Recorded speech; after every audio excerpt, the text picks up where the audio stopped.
This is a recording for chapter 2. So let's continue on that topic on position analysis. Position analysis. Let me share my screen.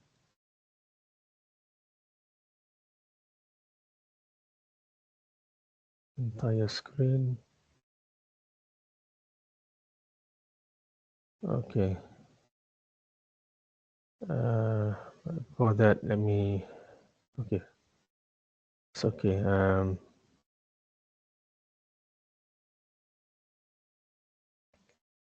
right.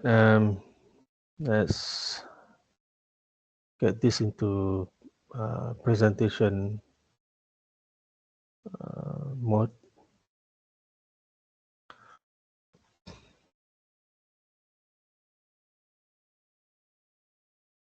Okay. Also change this to laser pointer. Okay, so I think we have talked about treating this as a rigid body where A is a point out of these 3 points. A is the point that we want to trace. So if this rigid body or ternary link is rotated about this fixed pivot, A will assume a different position, a new position called A prime. So A prime as because this is one single body with several points, um, we can also find this, if we label this point B, we can also find a B prime. So if I say this is point B, so I can find B prime here. Okay.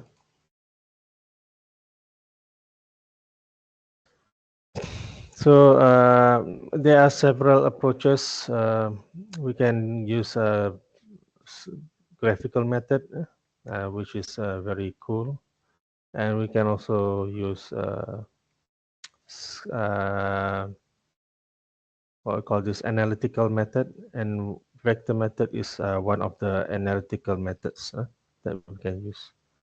And in this case, we are looking into displacement position analysis.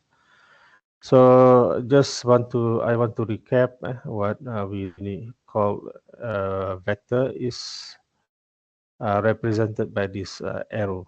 Arrow, it has the body of the arrow and also the arrowhead, which is the tip.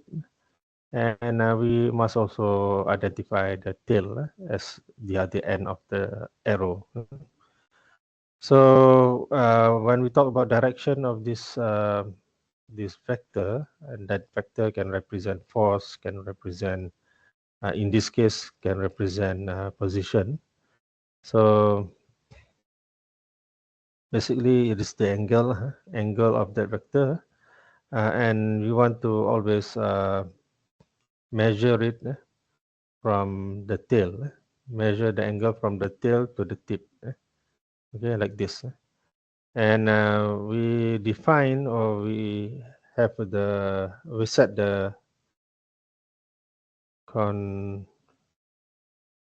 convention. We set the convention that angle 0 is in the positive y, or facing towards east. Okay, Timor. And then it goes in the positive angle, will go counterclockwise direction. Counterclockwise. If you go clockwise direction, the angle will be a negative. Then we are going to use a lot of this thing. So especially when we talk about vector, we must have the flexibility to go from vector to scalar, scalar, and go back and forth between vector and scalar. Because for vector, it has both the scalar and also the direction. Okay. So in this case, when we see a lot of triangles in the geometry of the mechanism, linkage mechanism, so we can employ the cosine law and also the sine law. Okay, this is part of trigonometry. Okay, so you have to recap or review this stuff, this topic. Okay, so if I know the length A, B, and C, we can find the angles here. Okay, I know this angle, this length A, B, and also C. So A, B, and C are known. We can solve for theta C.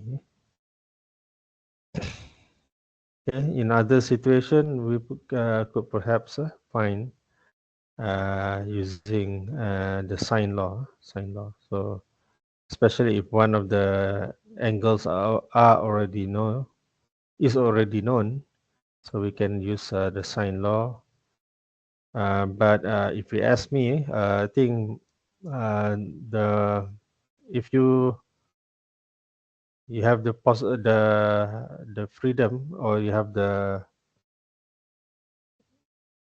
chance between using sine cosine law and sine law, usually you want to use the cosine law. That is much better lah.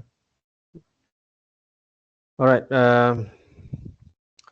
So this again, we have our arrow representing the vector, and the vector can be anything between force, anything that has direction as the main ingredient of the, or main property of uh, that uh, that entity. So we can break the vector into the components. In this case, we take the components along x and y axis. So then this vector r, usually represented in the capital letter, either with the arrowhead arrow cap on top, or make it bold. And then for the components, we use the lowercase huruf kecil, and then put the component direction, either x or y. So to represent it mathematically, so you can put it in this manner. So we use the squiggly or the curly bracket. So the x component is on top, the y component on the bottom. And then another way, you can bring out the magnitude, the scalar magnitude outside of the curly bracket, and that will be this magnitude, or the third magnitude of the vector, and that can be also represented by this small r. R is the resultant, or the length of this arrow of that vector. Whereas in the curly bracket, you have the direction represented or given by the cosine and sine of that angle. Okay. Okay. So you have to try to understand why the cosine is on top while the sine is at the bottom. So because when you see here, and the theta is angle is here, to get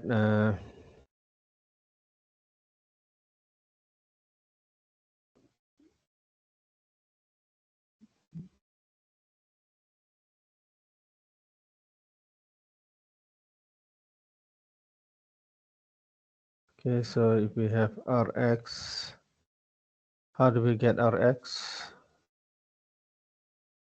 So Rx is got by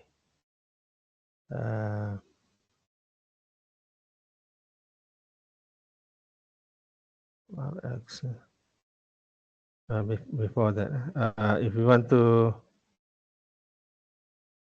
find cosine of this thing, cosine of theta will be the side divided by the hypotenuse. Side we divide by hypotenuse. So in that case, the side is Rx and the hypotenuse is R. Okay. So this will mean Rx will be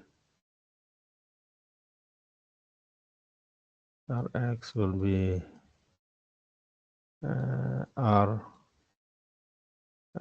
cosine theta. Okay. So that's this part, this part, this component.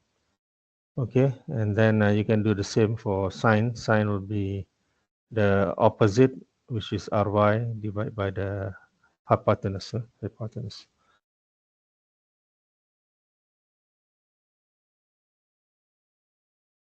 Okay, and then by after understanding a vector, so we can see if we have a lot of vectors, how can we use them to solve our problem.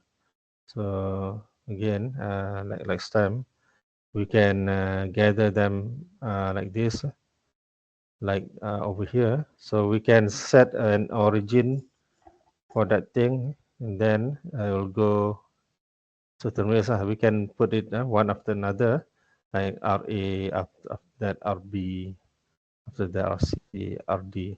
But actually, if you try it by your own, on your own, if you jumble up, because all these in purple are vectors that are already known, you know everything about them.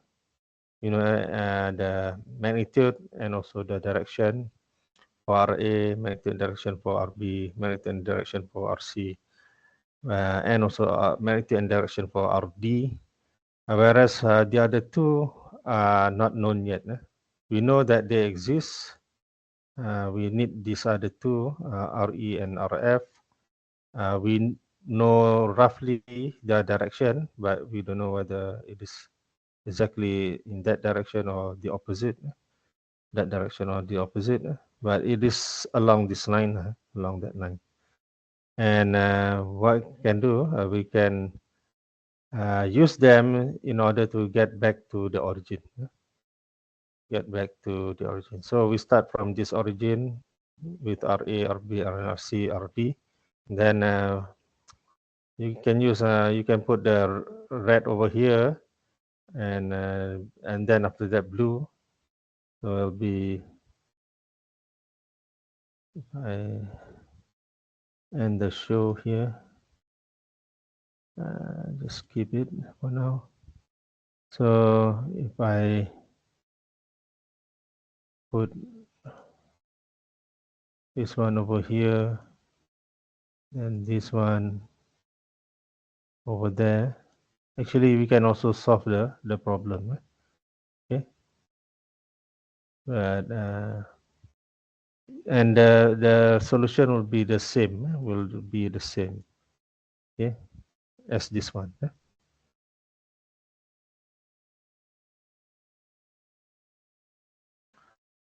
All right. So if we use this one as long as we get the intersection, we can actually solve that problem. Once we get the intersection, we already solved the problem. So we just make it official. So RE will be in this direction. It's not going to be that direction anymore.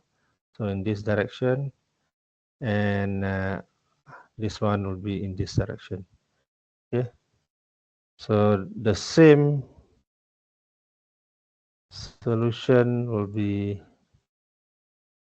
if we do the other way, like that, and like this. So it will be the same solution. Okay, I'm gonna put it back here. So it doesn't matter how you look at it or how you arrange it, you should get the same conclusion. All right.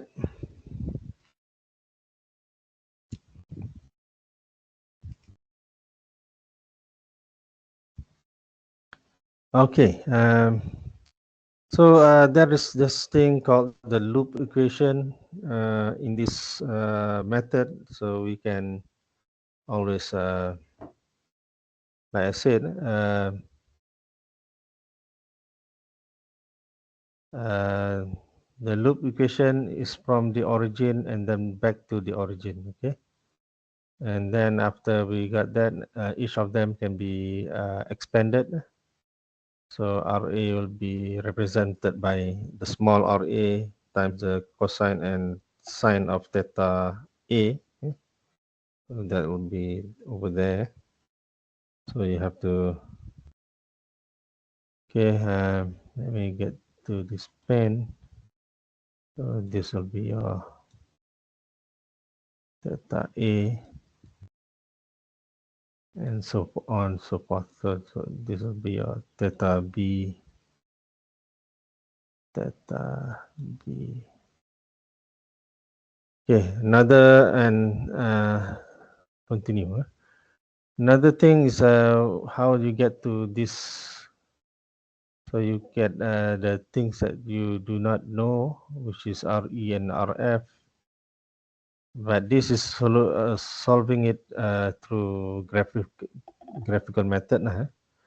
But if you don't have graphical method equipment, you can just sketch this thing to the best of your knowledge.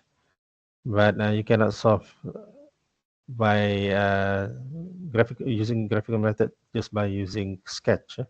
So this graphical method means you have to be very accurate. Need your pencil or pen, ruler, and jangka sudut, protractor. So all need to be complete. So in this case, actually, you want to start from origin. So your origin, after the origin, you got RA, then you got RB. So you got all the way to actually RF.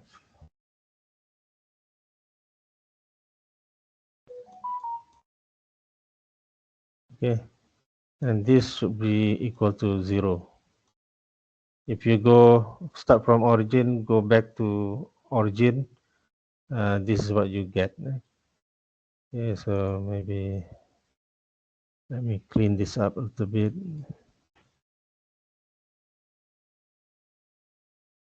So this should be your RF. Okay, then because RE and RF are not known, so you can bring it to one position to the other position across the equal sign. That's why you got your RE and RF negatives, negative RE and also negative RF. Hope that clears things up. Okay, and then maybe I already talked about this thing.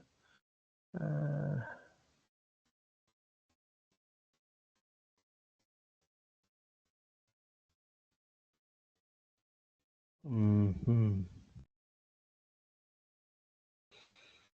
Okay, cannot change the color of the uh,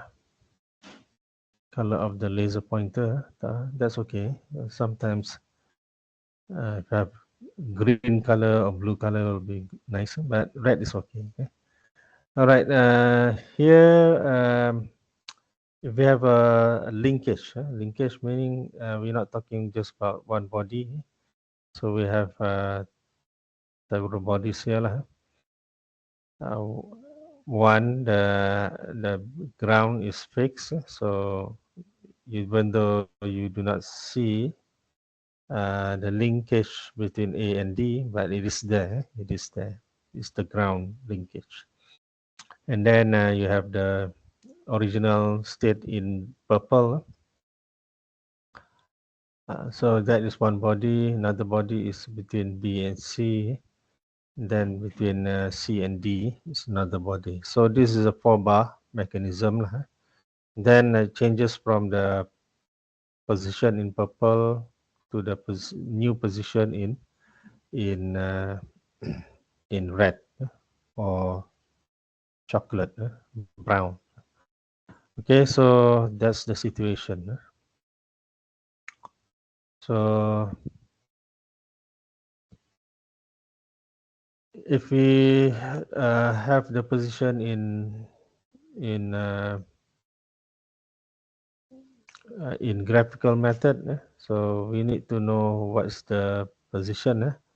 So this is the original position where theta 2 is 135 in clockwise direction. So this is positive direction angle.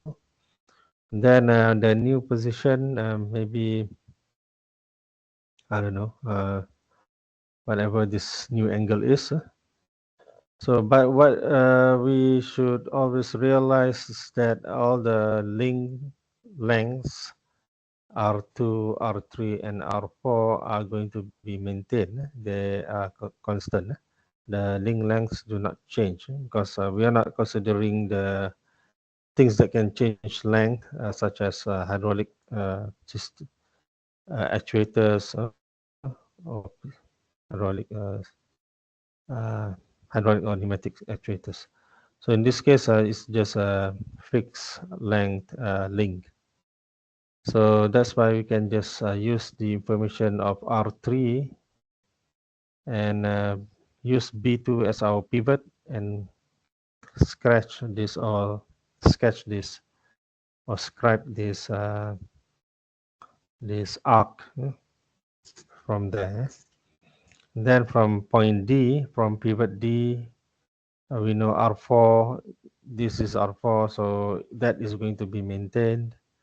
So scribe another line or arc from D, pivoted at D. Then we get this intersection. From that intersection, we can complete our new mechanism or the mechanism in new position. All right. Then we talk about circuit, different mechanism. We have a different number of circuits. So for 4-bar mechanism, I guess there are 2 circuits. Especially this is talking when the 4-bar mechanism is acting in a crank rocker. So meaning this thing has the ability to rotate fully, full rotation, whereas this R4 is going to be rocking back and forth. So in circuit number 1, the uh, the rocker will be on one side, whereas in circuit number 2, the rocker will be on the bottom side. So this is top side, this is bottom side. So I guess if we have a system when this is rotated, so the circuit 1 might be on the left, whereas circuit 2 will be on the right. So it is not meant for a mechanism in circuit 1 to jump into circuit 2. So you design it so that it'll just work in the respective circuit, okay, by design. But if you operate your system too fast, like the R2 having RPM that is so high, um, it is possible for the linkage to bend a little bit, and then when that happens, uh, it is possible that the system will jump from being in circuit 1 into circuit 2. Okay, usually this is not desirable because God knows what you have around this machine. So if it goes into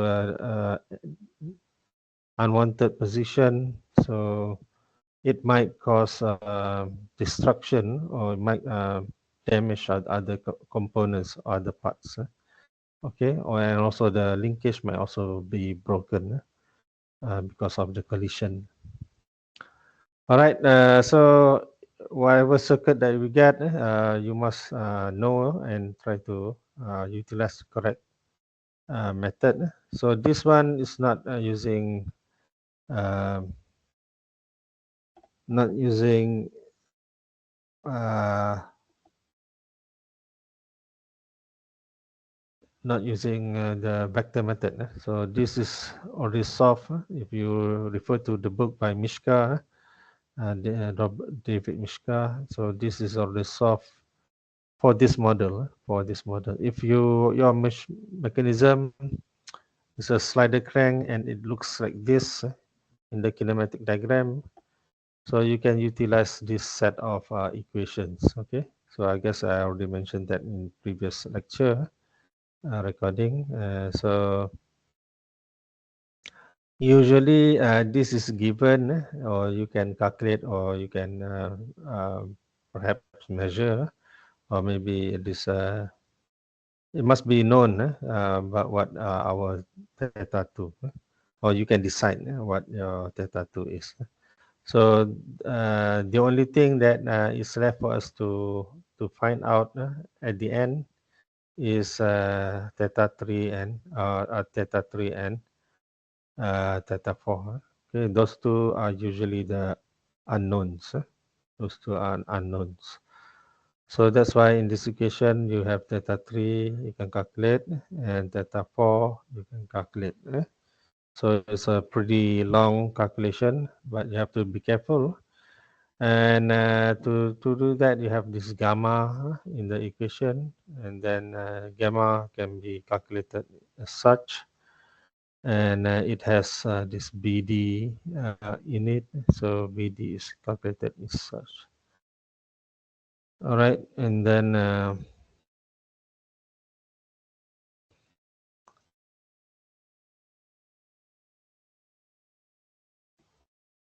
so for circuit 2, it is like this. In this case, it is operating in the bottom or lower part. So this one will be able to rotate fully, full rotation for R2, whereas R4 will be going back and forth uh, in this position.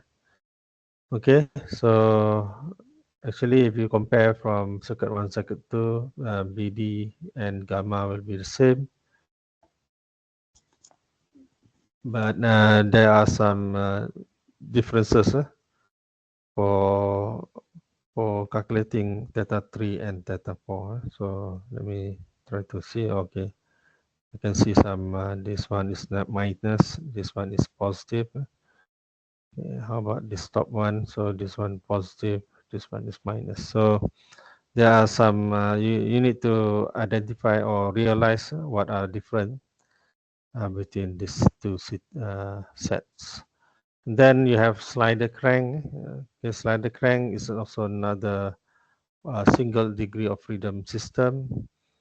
So here, as before, theta 2 is given, or maybe you can get this information, theta 2, or you can decide. So R2, R3, and also R1 is already known.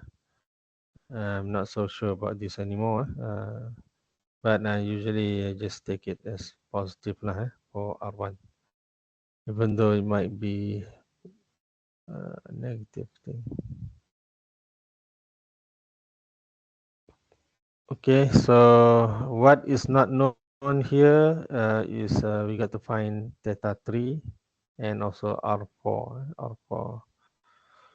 We do not know what R4 is since this slider is able to slide back and forth in the linear direction, I mean horizontal direction.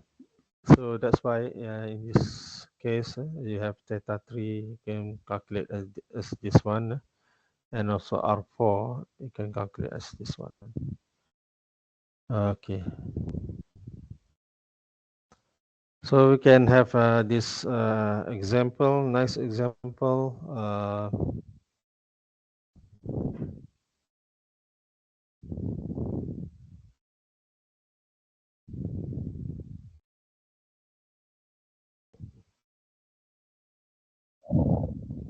So this is a car or some vehicle suspension. So we have this 4-bar mechanism as the part of the suspension holding the tire here, the wheel in the hub, connected to the hub. And this is the situation, okay? So where our theta 2 in the initial condition is 180 degrees, 180 degrees. But then we are told that maybe this thing has to lower, maybe got into a pothole on the ground, on the road. So this thing, this arm will lower. So meaning this R2 will also rotate, rotate in the positive direction, 15 more degrees in this direction. Yes, so that will bring the theta to a total of 195 degrees. So that's the new position for R2. So we have to go ahead and find what position of theta 3 and also theta 4. Okay, this actually tries to employ the vector method instead of using this closed form equations. We try to use the vector method. So for each of the links, we replace it with the arrows. Vector arrow. Okay, in the oil. Okay, so you have to decide. So usually this one will be going positive in that direction. Same as this one, R4. And also R3. R3. So you decide. Usually you can go in this direction or in the opposite direction. So in this case, I choose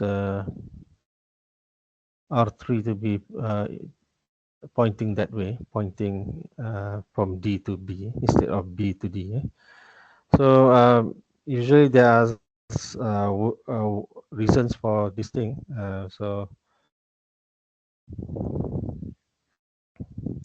But that is the main 4-bar part. But then we have this triangle ternary member, and also we have this thing from the origin to this position where it touches the ground. The tire touches the ground over here, and we can kind of know what the directions or position is. So instead of looking at the triangle, the small triangle here that is connected to the hub, and not much information is given, how long this thing is and how long this thing is. But what we already know is the position of this point. So I'm not sure. So I've just put point C there, and we can put a smiley face over there as well. Then use what information you are given, or easy for you to measure. So instead of looking, analyzing this position, which we do not know a lot of things, use the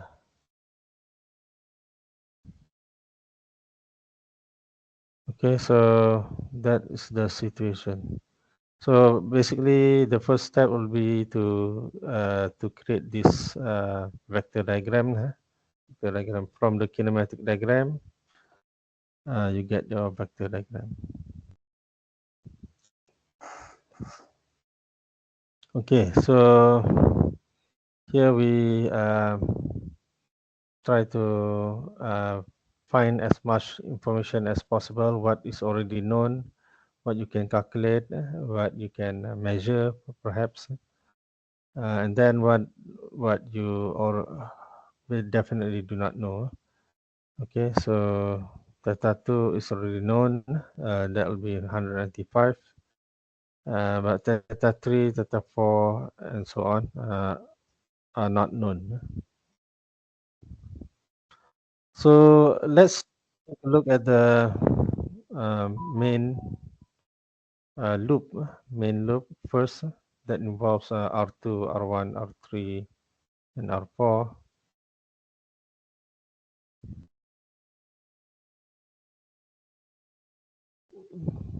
Okay, so this first loop will be like this. So you have R4 plus R3 equals to R1 plus R2. So it doesn't matter. You can have R1, R2 on the left and R4 or R3 plus R4 on the right. So this is actually going in certain direction. R1 plus R2 gets you from point E to B, from E to B. Whereas, so that is one side of the equation. The other side will be R4 plus R3. Okay, so that's how you get that equation. R4 plus R3 equals R1 plus R2. Okay, from here. And what you notice that R1 is already known, and R2 you can also know, because theta 2 is already given, which is 195. So from those two equations, you can get this RH. Okay, RH, because you have two parts of the triangle here. The sorry, from this shape, this region or loop, you can break it into two by introducing this green vector, imaginary vector in the middle, because it connects from this part which are known and this part which are unknown. Okay, so having said that, you can solve for theta 3 and theta 4, and then once you get that, you have to realize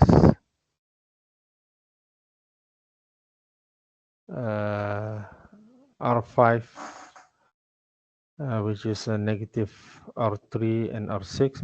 You can look at here how to get R5 pointing this way. So it is R3 negative R3 plus R6. Well, negative R3 plus R6, and then RC is this one, so it'll be R4 plus R6.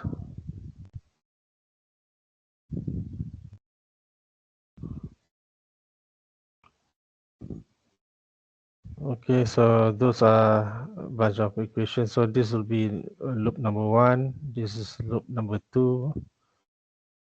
So this loop on number 2, and then you have loop number 3. Loop number 3. 3 loops to get you RC.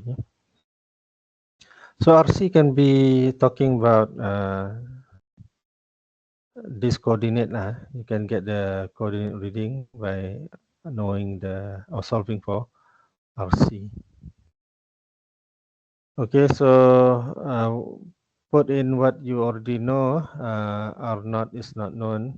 We don't need it because it's 0, 0.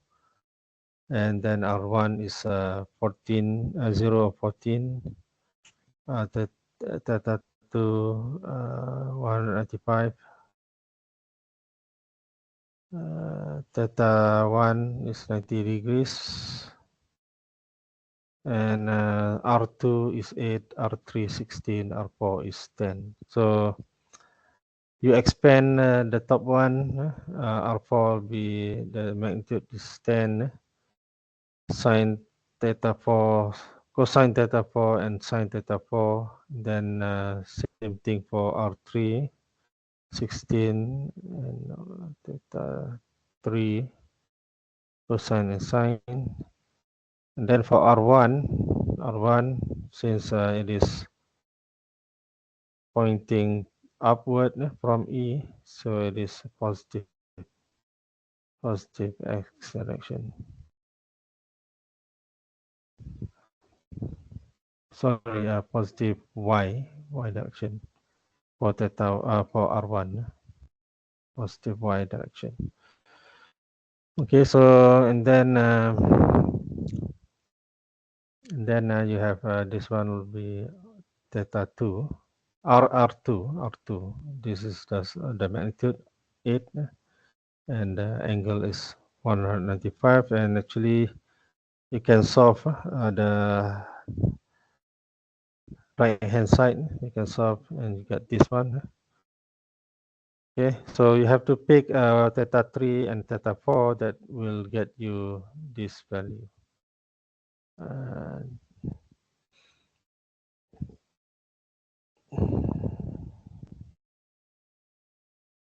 Okay. So what we get this negative 7.73 and 11.93 is actually solving RH. So RH, this is positive and this is positive. So basically you are solving RH.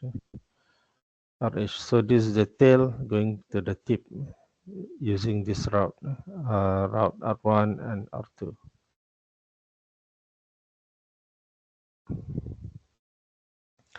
So if we want to know what is the angle theta h, that is given by this one. So basically, tangent inverse of the y part, 11.93, and divided by the x component. So negative 0.2. Okay, so as long as if our x component is negative, as in this case negative 7.73, we have to add this additional thing, additional angle, so that we will always measure from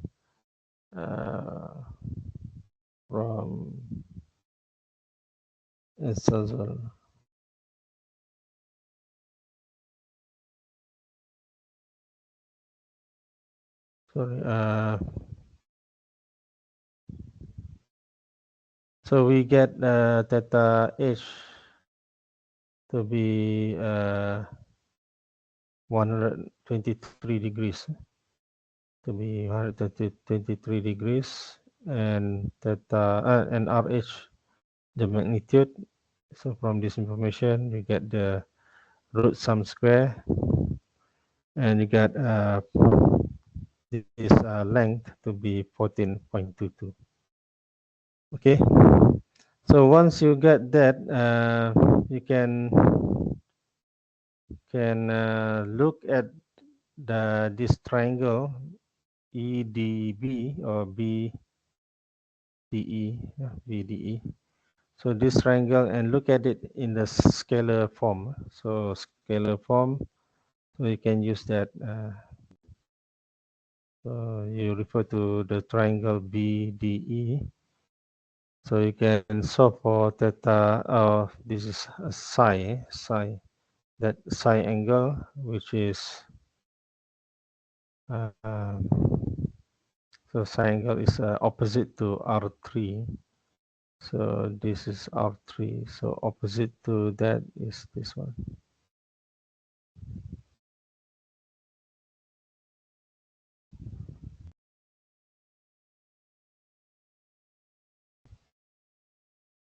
Hmm. So here, this angle opposite to R3, opposite to this one is this angle. So meaning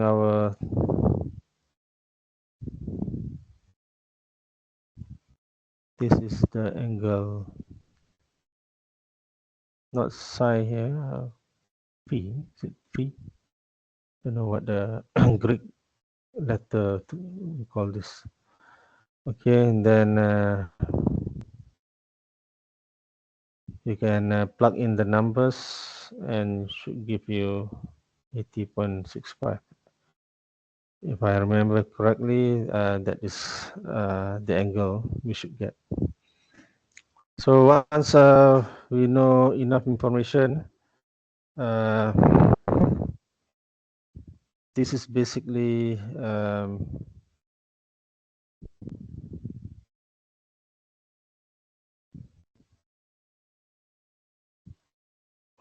this part, this whole thing is basically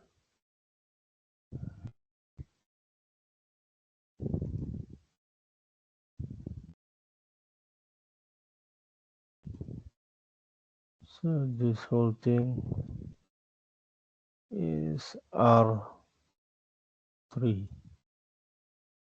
So this is R3.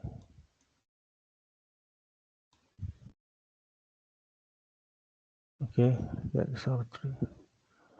So we can instead of doing this way, we can solve for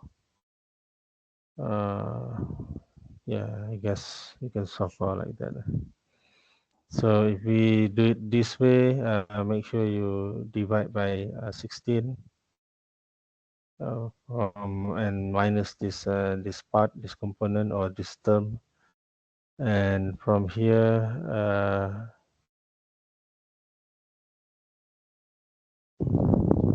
sorry, tangent theta 3 is usually sine divided by the cosine. Okay, then you can solve for this angle. This is taking the inverse tangent. Okay, so you can solve for this thing. You got theta 3 to be 84.87. Theta 3 to be 84.87. So this will be theta 3.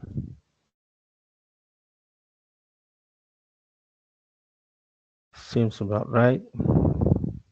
And theta 6 also can be calculated. And theta 3.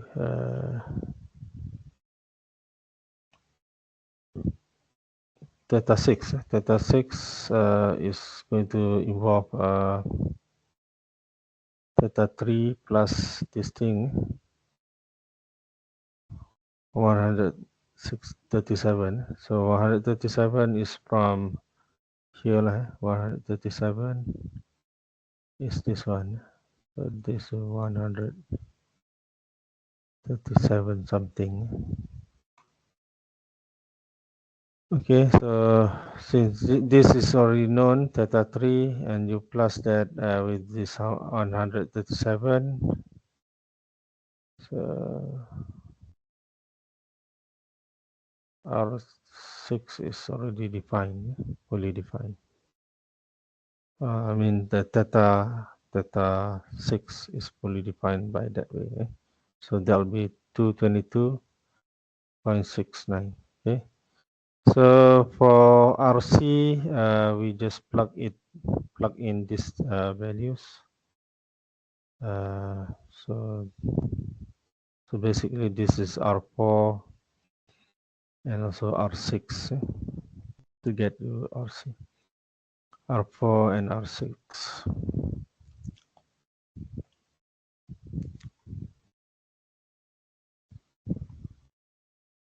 So this one will be R6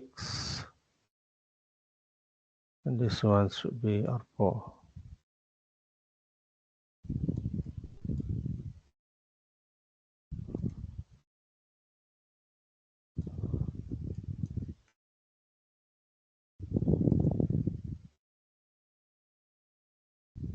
Okay, R4 plus that.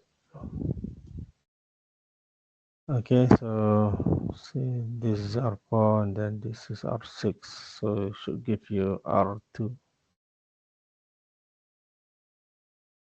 So is this our theta 4?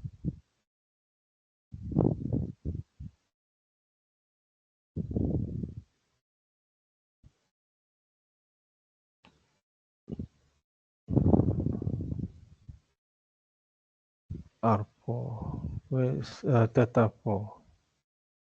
How do we get this thing? 203. This one is theta 4.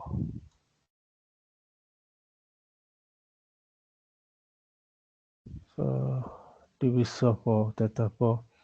Okay, so theta 4 will be this one, theta h plus this angle, phi. Theta 4 is theta h. So that's why having this this sketch is important. Plus that. Okay, so let's see if this makes sense. 123 plus 80, so that should give you 203.65 or 204, 203 or 204, 203 lah, 203, 203.65. Okay, so that's the, and then solve this one. Should gives you a vector of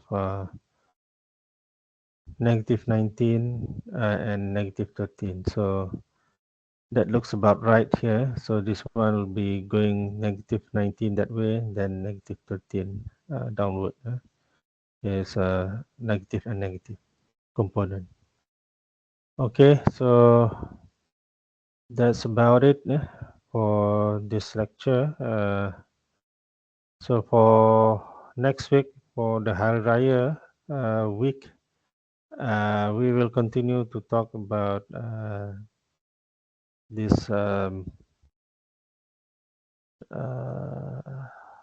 position analysis. We'll look into other examples that will include slider crank, and hopefully we can have a great understanding about this topic of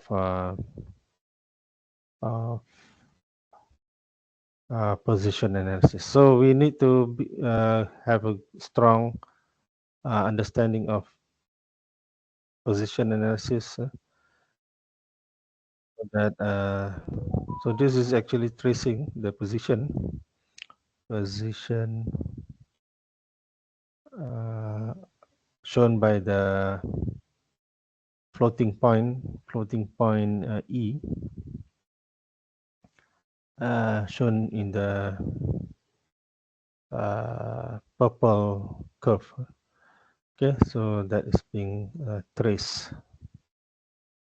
All right, so only after we have strong grasp of position analysis, then only we can go into velocity analysis. Okay, so let me stop sharing my screen here. Then so stop my presentation in PowerPoint. Keep the thing, and then yeah. I hope you can understand this topic, and definitely we will also get back or recap in the next lecture. And but if you have other question, you can get to me via message or during the class that we will have after the Hari Raya break. Okay. So with that, thank you for watching this presentation or this recording, and I hope you can understand this topic very well. With that, thank you. Bye bye. Have a great one.